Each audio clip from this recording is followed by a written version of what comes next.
gueule, fureur et bruit, vomit ses tripes sur un mauvais son. C'est le darkness qui tourbillonne en lui, c'est le moment de la rédemption. Ainsi soit-il, les communiants, cherchant bonté dans les vêpres, déversant des versets au néant, ingurgitant des vapeurs d'éther. Le fou sollicite les astres, astéroïdes en perdition. Il ignore encore les éclats, se contentant de bribes de révolution. Voilà pourquoi il n'a de cesse de se poser les mêmes questions. Il va enfin aller de l'avant, mais empêtré dans des marécages.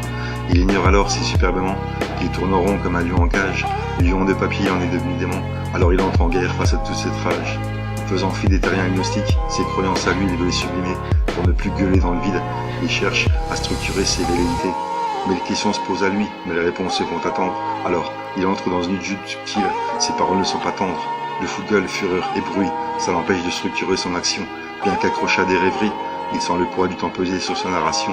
Autant n'emporte les étoiles filantes, brillant demi-feu sous ses paupières si peu, les cratères solitaires l'isolent des passantes, trépassant à l'heure où s'agite un monde de peureux. Lui a bien l'intention de régler ses comptes, on l'a laissé pour quasi mort, et pourtant, quand la femme fatale continue le décompte, il rumine sa vengeance, pas prêt à arrêter le temps.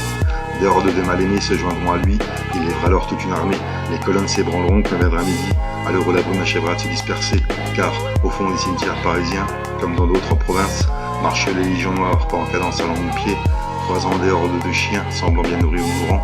Les soleils d'autrefois y ont fait leur œuvre, à en contaminer les terres, à en déchaîner les guerres, pour, au final, n'en rien faire. Alors, errent des âmes en peine, slalom entre les tombes, divergeant, convergeant vers une destination, au pays des vagabonds qui espèrent sentir, sous leurs paupières cramées, la brûlure salutaire d'un soleil solitaire.